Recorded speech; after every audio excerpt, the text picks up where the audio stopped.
Konuşmalar olacak, basın açıklaması olacak, Sessiz Çığlık isimli bir eylemimiz olacak. Günlerce uyku görmedik. Birçok kişi ayakta duruyor, diğerleri ise uyuyabiliyordu. 24 saatte ancak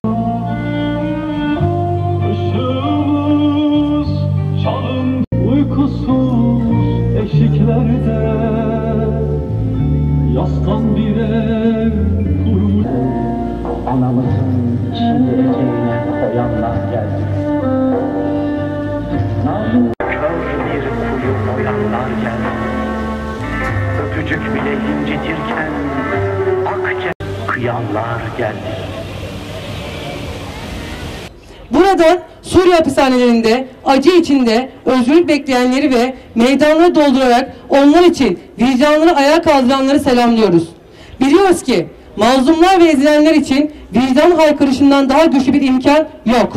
Vicdan hareketi tüm çocuklar yaşasın diye, dili, inancı, ırkı fark etmeksizin tüm kadınlar korunsun diye oluşmuş uluslararası bir inisiyatiftir. Vicdan hareketi insan hayatını korumayı hedefleyen ve herkes için onurlu bir yaşam isteyen bir merhamet hareketidir. Suriye Savaşı sırasında sayısız savaş suçu işlendi. Uluslararası sözleşmenin etkili olarak uygulaması gereken devletler, uluslararası yargı mekanizmaları ve uluslararası toplumun bütün bileşenleri sivil insanların, kadın ve çocukların korunmasından sorumludur. Kadınlar ve çocuklar korunmalı. Hiçbir şekilde esir tutulmamalı. Taraflarca herhangi bir şekilde pazarlık konusu ve unsuru yapılmamalıdır. İnsan hayatının ve onurunun korunması temel prensiptir.